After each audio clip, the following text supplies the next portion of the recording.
Yeah, we're shy, maybe two that usually show up. Yeah. Um, Long commute. yeah. Well, yeah, so there are 23 people in the class, 22 people here, which means with you and me, there are 20 students. So there are 3 students who are not here. That's okay. Um, I sent email to, I am recording, by the way. I sent email to everybody who didn't have a group to get a group. There were only 2 people who didn't. Um, and let me check and see if they have gotten a group for 3 o'clock. Let me refresh. No, they have not. Um, so let me just check and see if I don't have high hopes for one of them because um, they have stopped responding to me. But okay, so the character screenshot is not due until tomorrow at midnight. The Is there any DM who is planning on playing like Sunday? I don't know. No, no one is planning on playing Sunday.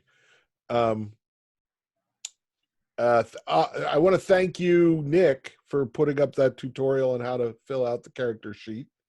Um, Olivia says they are. okay. I am going to add Logan. No, wait, which one's Olivia? Olivia, you have room for one more player, Olivia. I'm going to add Logan to your group right now. See if you can send him an email or other means of communication and get him to play. If he can't make your thing, he's certainly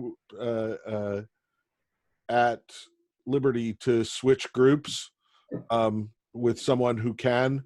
And I think it's clear who the DMs are. That you've got superpowers, whatever that might be.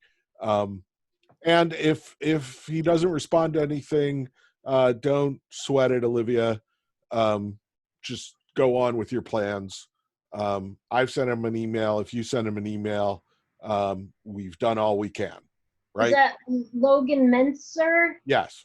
He's here today. Is he, Logan? Yes, he is. Well, at least his computer is here today. I don't see Logan. Logan, I can see Logan. your. Oh, okay, Logan. Yep. You haven't joined a group. I'm sorry to single you out, but it's got to get done. So I'm putting you in with people playing on Sunday. Can you coordinate with Olivia, who's in charge of that, to play D&D on Sunday? Is that okay with you? Okay, great. Done.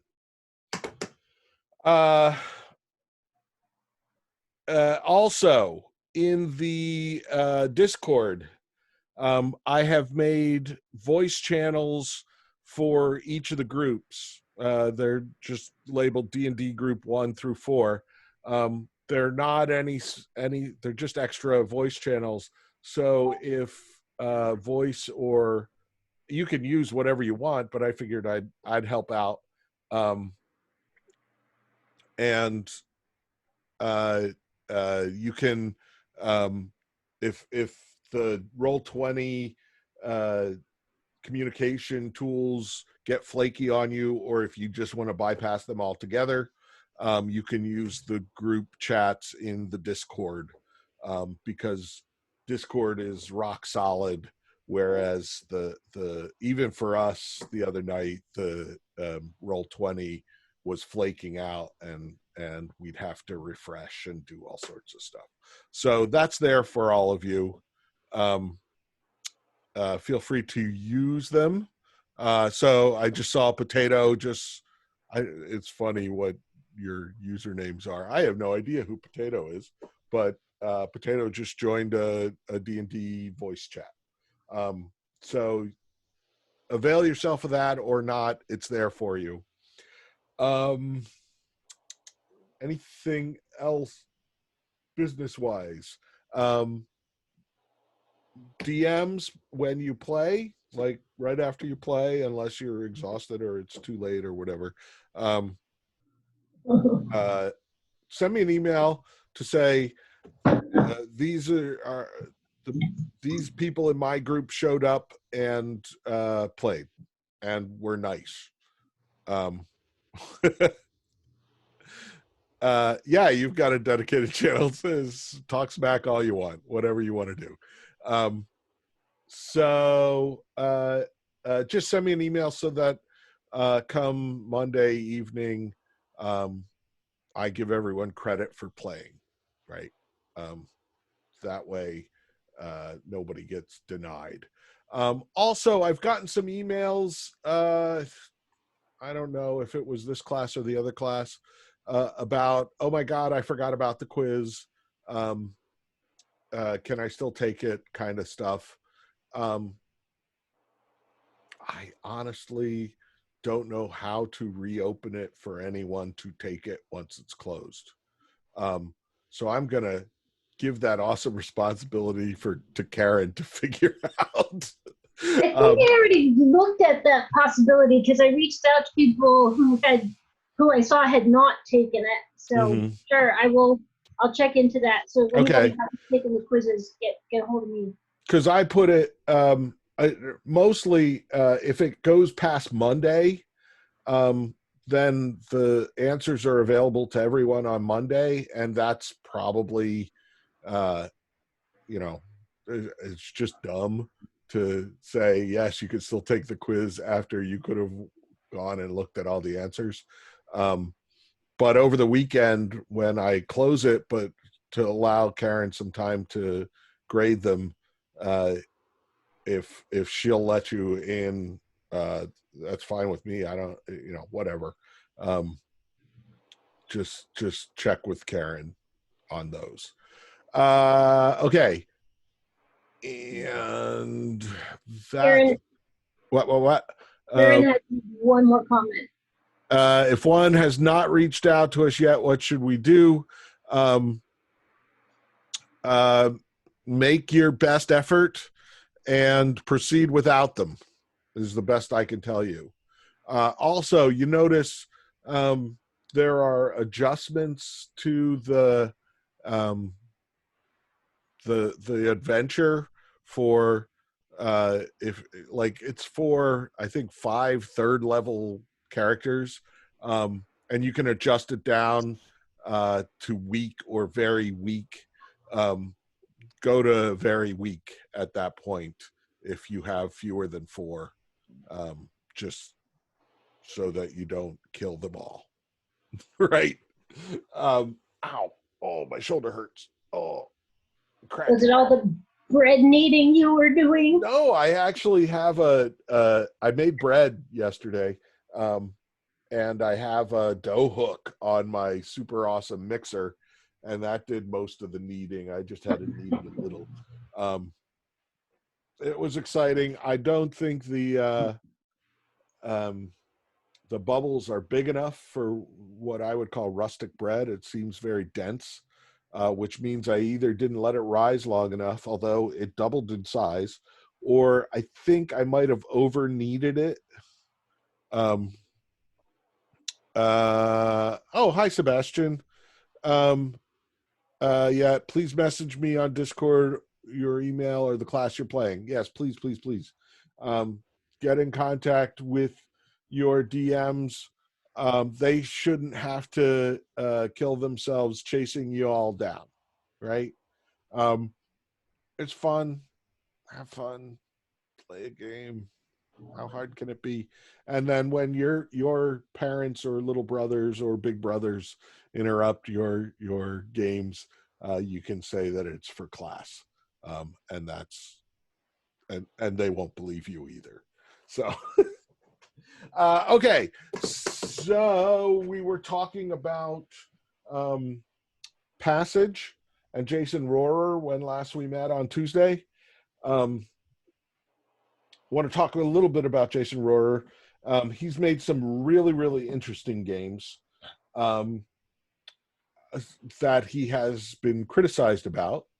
Um, he has taken a stand, uh, for whatever that's worth, that he basically says back when there was talk about Steam sales devaluing games, right? And that um, games go from full price to $5 way too quickly. Jason Rohrer said his games would never be part of a Steam sale or go down in price.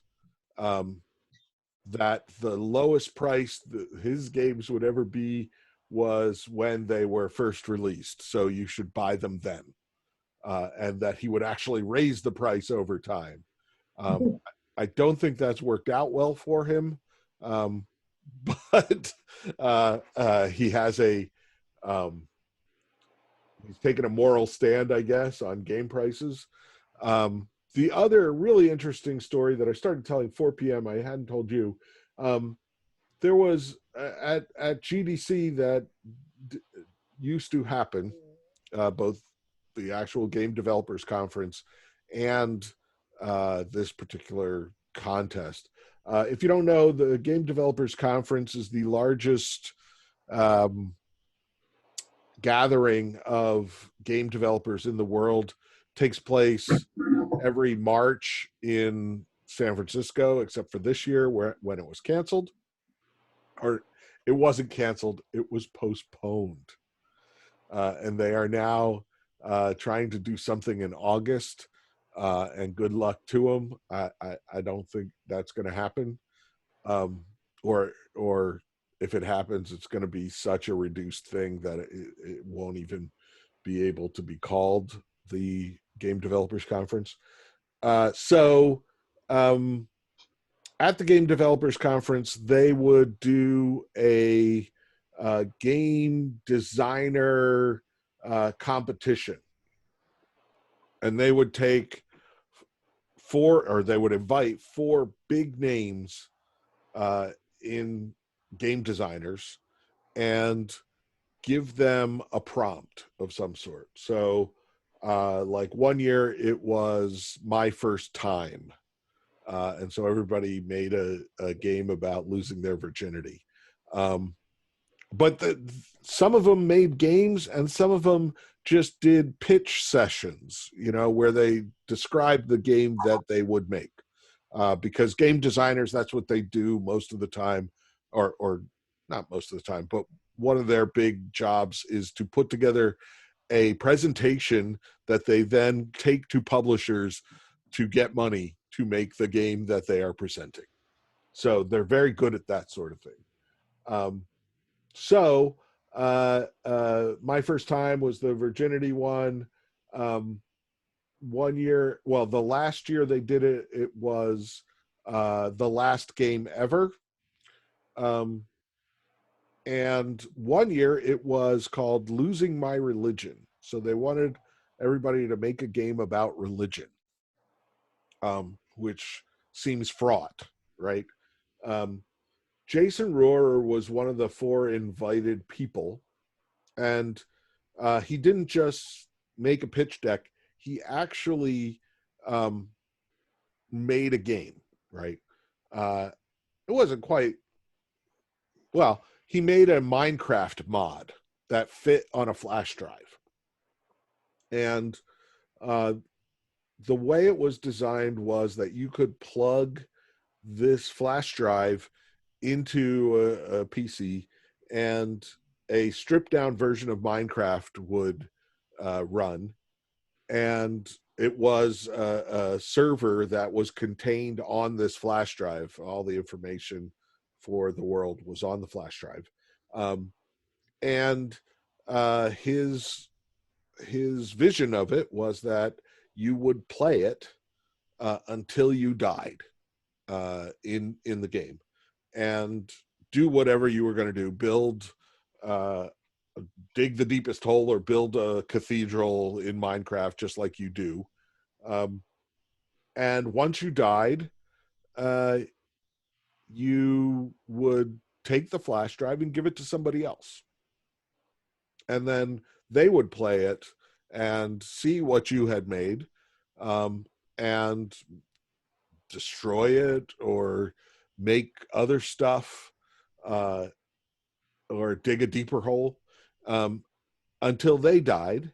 And then they'd pass the flash drive on, with the idea being that eventually, generations down the line, the first people, or the greatest people, the things that did the greatest things for the world, their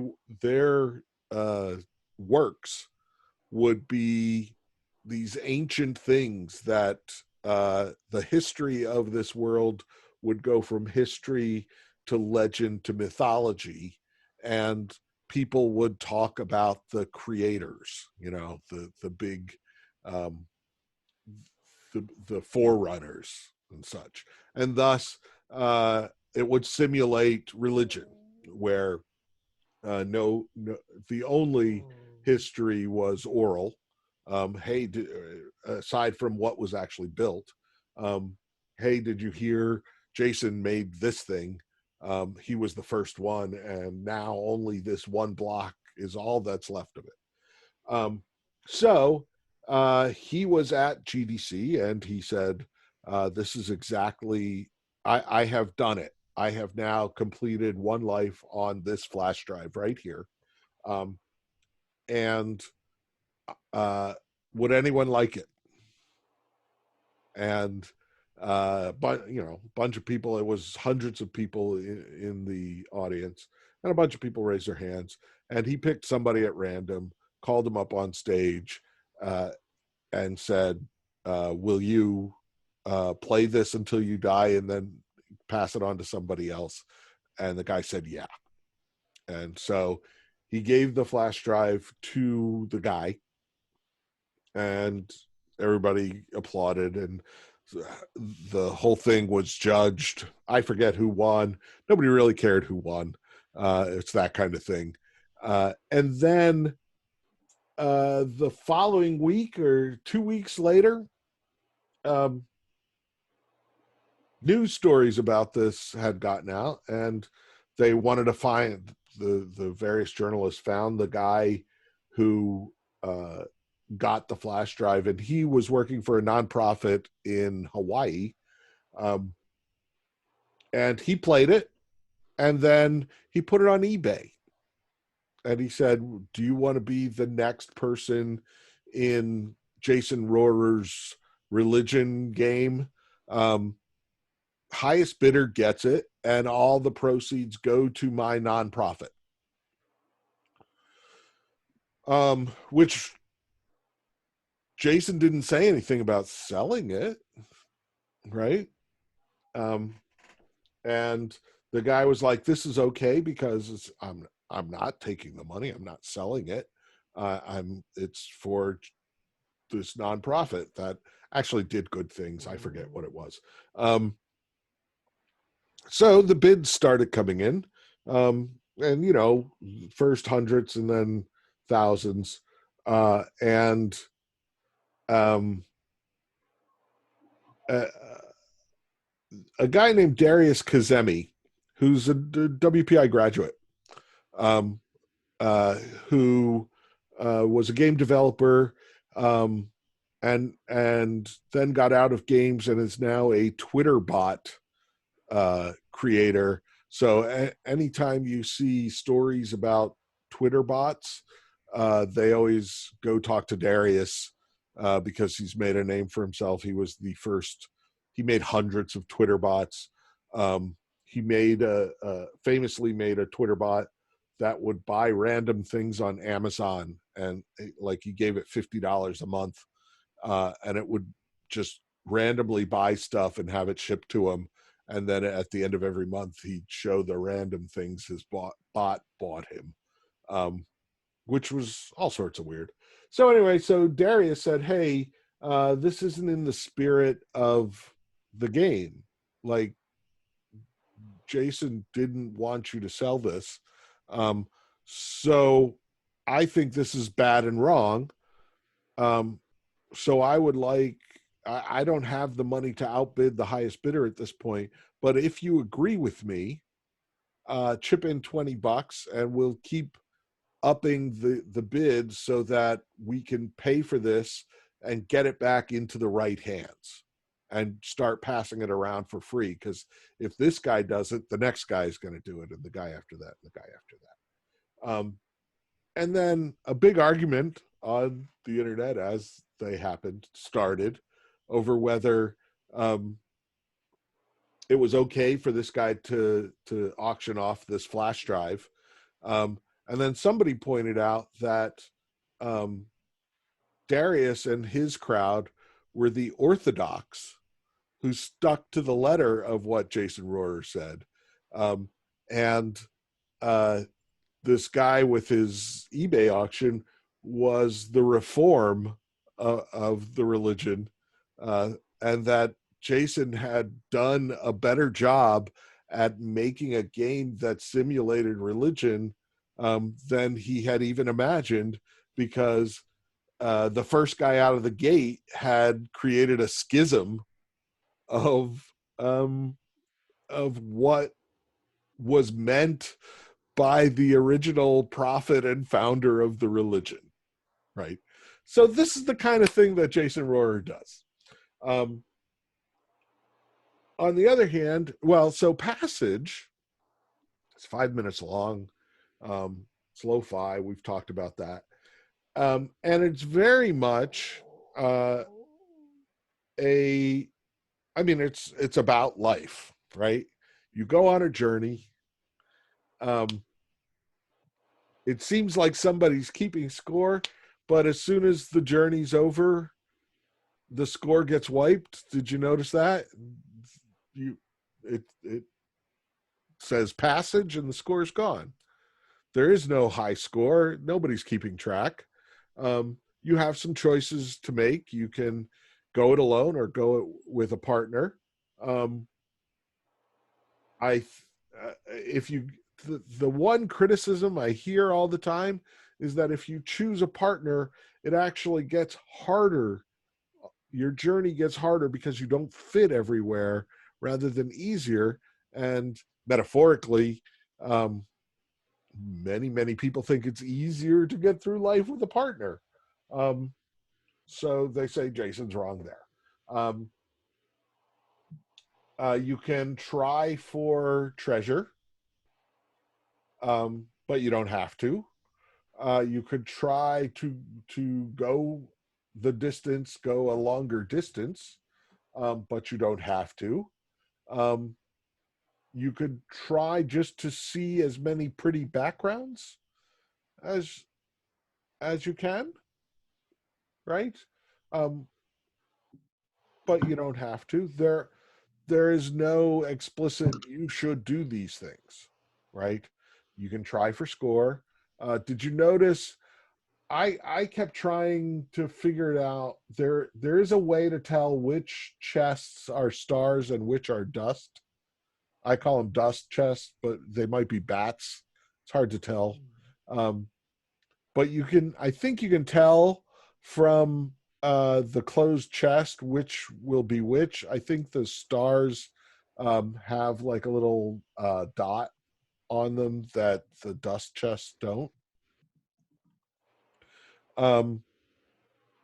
When the lady dies, it is heartbreaking because you keep going, but you go much more slowly. If you go it alone, you go much more slowly, just gradually.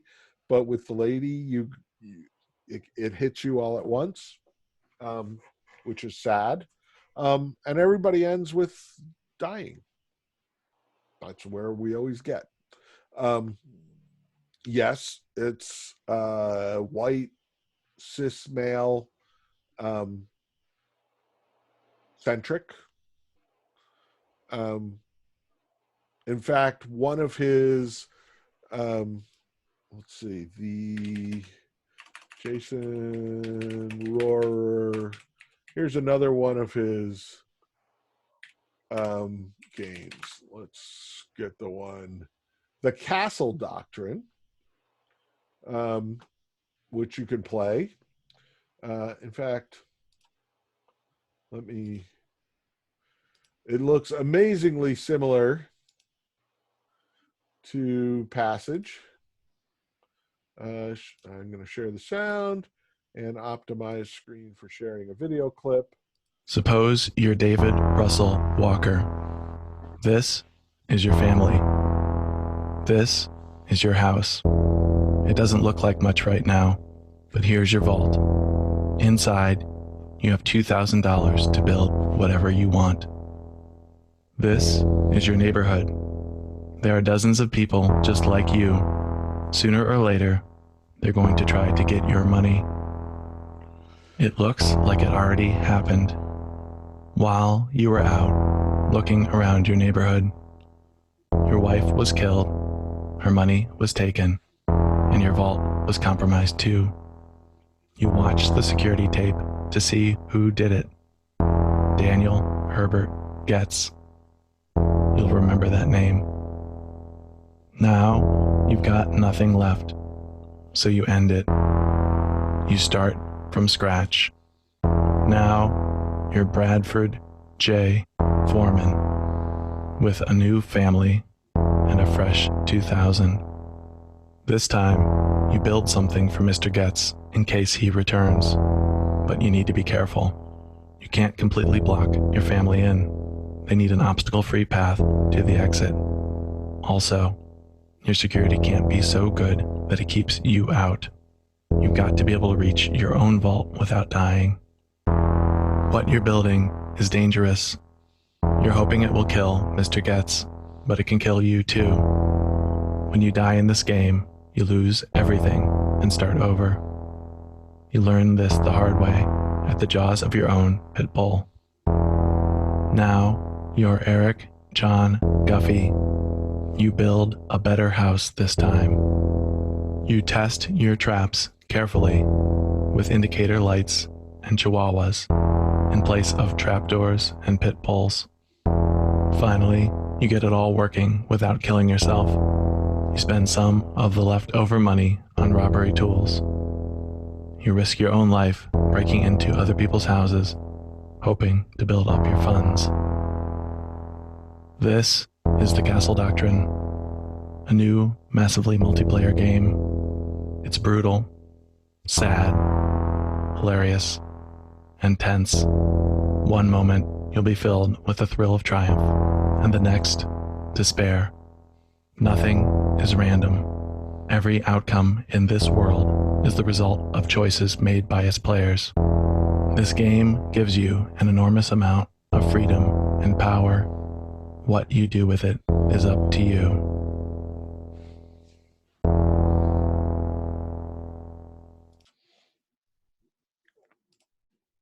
That seems horrifying to me. That seems terrible. I never want to play that game. First of all, you become what you hate, and your family is this prize that must be protected. I don't know. It is disturbing on so many levels, and I think it's intentionally disturbing. But it's also a part of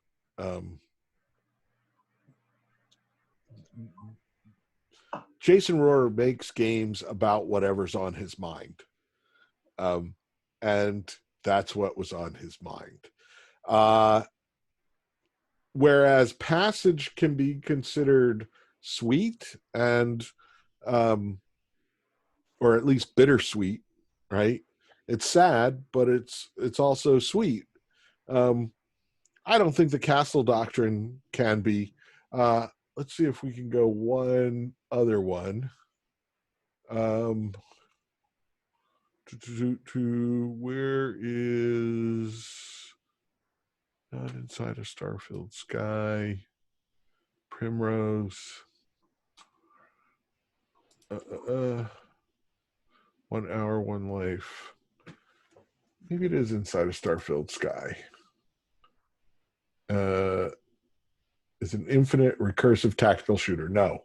Not that one. Oh, well. Anyway, so Jason Rohr is an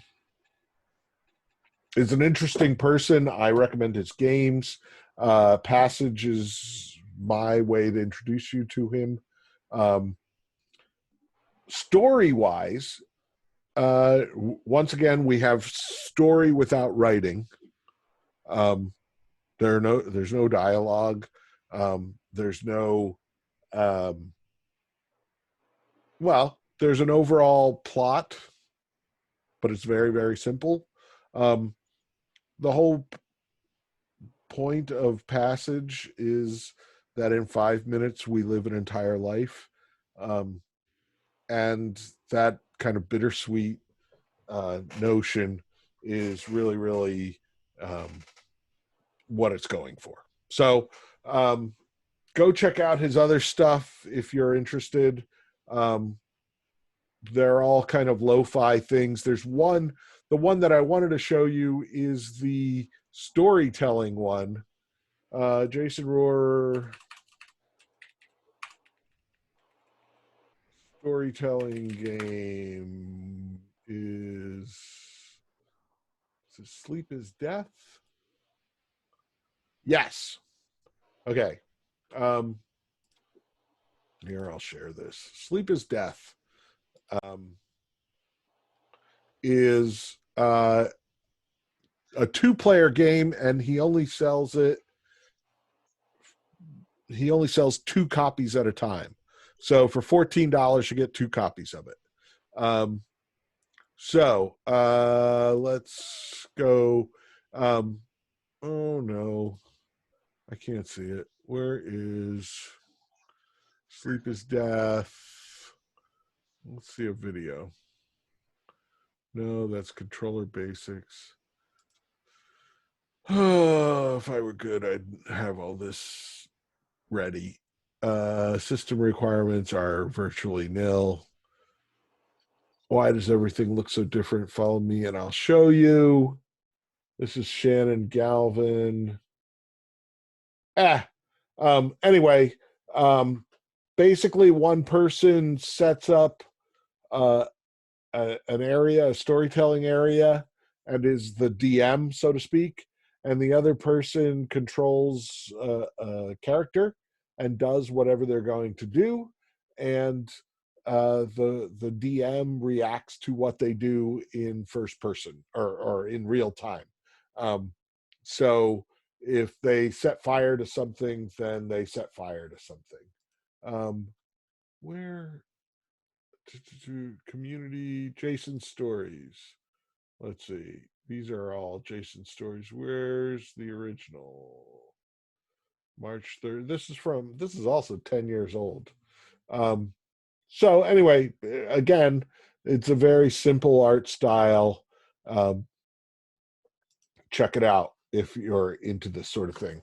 So I see Carrie has Trip and Grace as her profile. Trip and Grace are kind of iconic at this point. How do we do with Facade?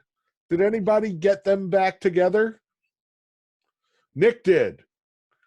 I did not. I played it 4 times, although really 3 times and 1 time to walk in and say melon, just because you have to. I got Carrie kept getting told to leave or kicked out for being a nuisance.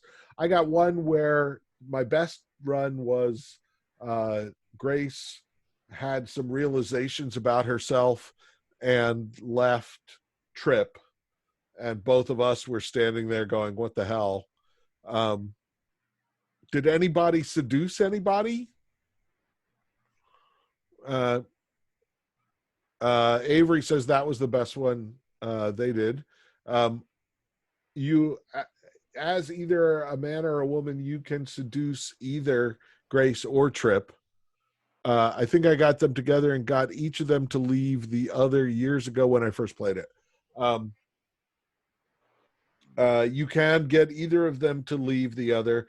You can get them to leave with you and start a relationship with you, either a heterosexual or a homosexual relationship, depending on your gender. And you can get kicked out, which is the mostly bad ending, right? It is from, so think about this. So we have a text parser as our main interface. I mean, you can move around, and you've got the mouse that will let you kiss or hug or comfort the other people. It will let you pick stuff up, but it won't let you just throw things on the ground. Did you notice that? It will let you put things down, like you can pick up the martini glasses on the shelves and put them down on the bar. So you can put them down in other places, but you can't just, start willy-nilly throwing things around. They yelled at me whenever I said go to therapy. Yeah, probably. Did it always make sense? Mm-hmm. There were times when I said, I like you, and Grace would say, why are you being mean to me? Or something to that effect. And I'm like, what?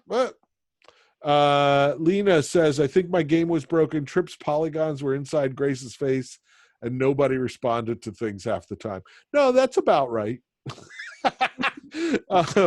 Grace told me I was picking sides. Yep. At the same time, they were basically asking me to be their therapist. Yes. Did either Trip or Grace ever go in the kitchen? Did you follow them in there? And they acted like you weren't there.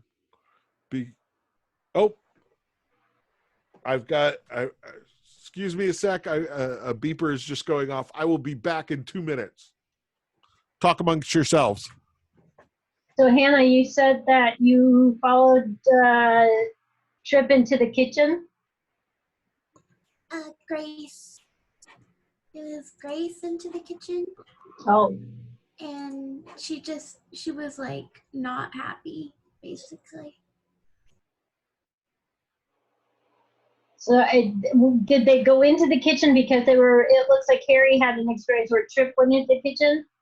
Were they both angry when they went into the kitchen? Is that what the whole point was?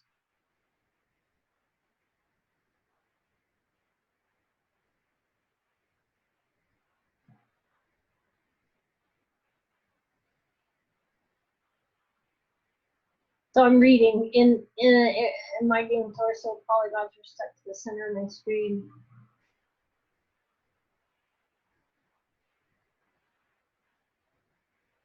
So how did you guys get them to stay together?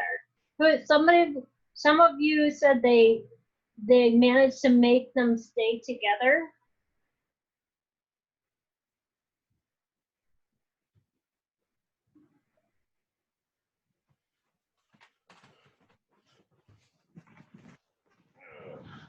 I'm back. Oh, Eddie says years ago. Okay. Sorry. That was so my beans don't burn. I had to put more water in my beans. Boston baked beans. Not Boston baked beans. These are cranberry beans, which are a form of what do you call them? Not hereditary, the heritage. Oh yeah, the Pinto old one. beans. Yeah. Yep. I belong to a bean club. And every quarter they send me all these weird beans. So Nick says he just took turns taking each of their sides on the first run. You got them together that way. Beano bottle. I'm telling you, man, beans. They're They'll keep you their protein, and they'll keep you regular. Lots of fiber there. So my question was, how did you get Trip and Grace to stay together? And like, what happened? Did they go into the kitchen because they were angry? Sometimes they do. Essentially, what I find is I always try to stay positive. I always try to say yes to everything. And when I say yes to everything, Grace gets all mad at me because she's like, the very first thing to say yes to, I'm trying to tell her that she's got a good eye and that the apartment looks nice. And she wants to hear that it's terrible and she wants to replace everything. So I started saying, no, maybe replace everything. And then she was much happier with me. They both have secrets. The one where Grace left, I got Trip to confess that he had an affair with Maria.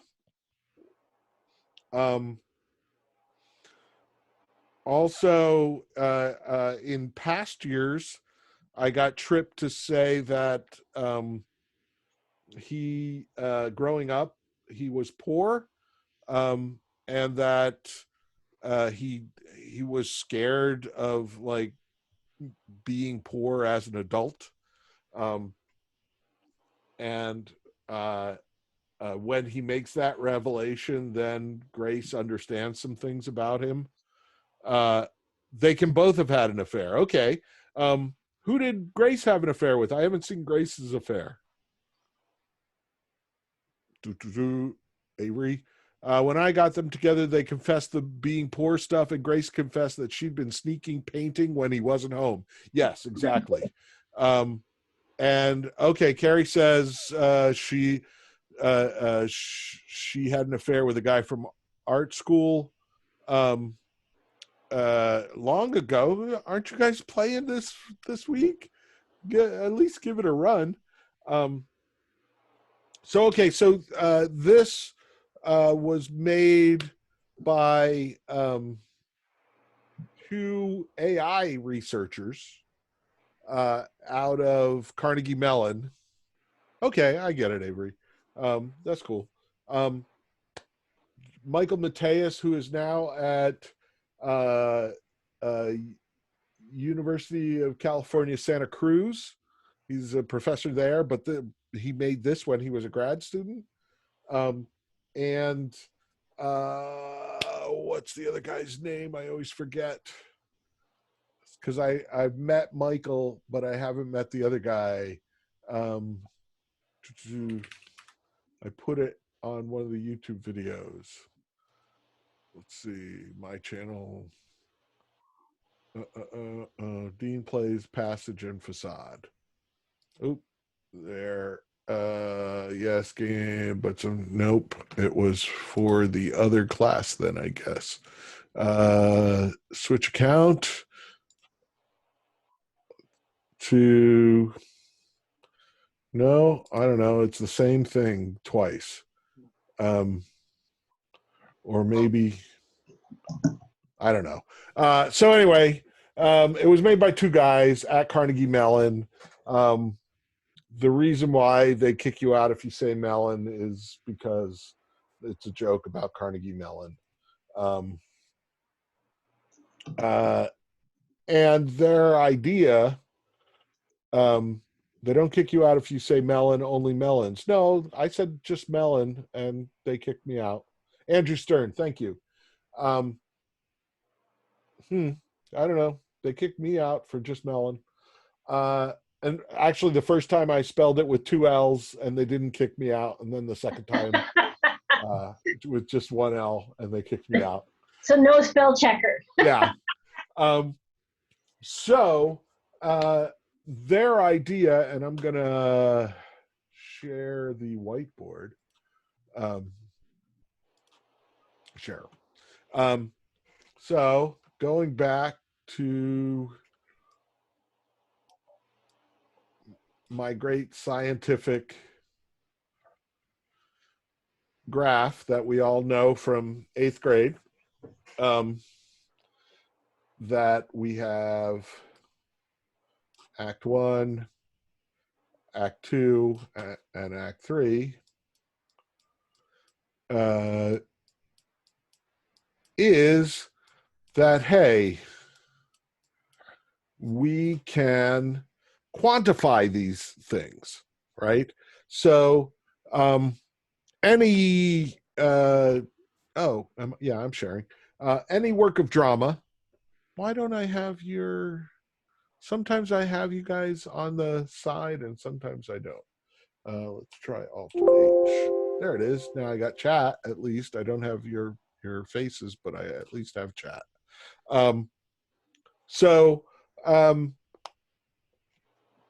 Because we can so any work of drama, right? We divide it into the acts first, but then we divide acts into scenes, and we divide scenes into beats. A beat is basically a complete thought. So going back to my my simplest play ever, which I can actually still pull up, but each tactic in that is a beat. So simplest play ever, smallest play. Here we go. New share, smallest play ever. You'll recall this. So this is 1 beat. This is 2 beats. This is 3 beats. This is 4 beat. And this is 5 beat, right? And basically each one is a tactic and a success or failure, right? So then below that, we can subdivide each beat into lines, right? And each beat these are very simple beats. They're just 2 lines long, but a beat can be longer. It could be, imagine, give me that. Really? Yes, give me that. Are you sure? Yes, give me that. No, right? And that could be considered 1 beat because it's the name of the beat would be give me that, asked and answered, but the rest of it is kind of filler. So if we go back to the whiteboard, new share, please have the whiteboard still there. Yes. So we could divide these acts up into scenes. But really, here in Facade, we only have, it's 3:49 already. We only have 1 scene. It's the scene of the dinner, right? So we divide these up into beats of complete thoughts, and say we say this is 1, this is 2, and we give each beat an action level, say, then we can classify that any action level, actually it should be here, any action level below, let's say 4, is an Act 1 beat, right? And we can then mix and match beats, right? We could have an entire Act 1 that's about decorating, or we can have, like, sometimes I got the decorating, sometimes I got Trip wanting to make drinks, sometimes I got a phone call from the parents. It was different every time. So there are different Act 1 beats, and we can put them in a bin and pull them out as procedurally, right, with a computer program. Okay, I will talk more about that tomorrow, and we'll get back to. Let me stop this share, and we'll get back to the Glassner and authorial contracts and story technique. So play D&D. Get your characters done. Don't forget, Right Club is due at 5. And wash your hands. Okay. See y'all tomorrow.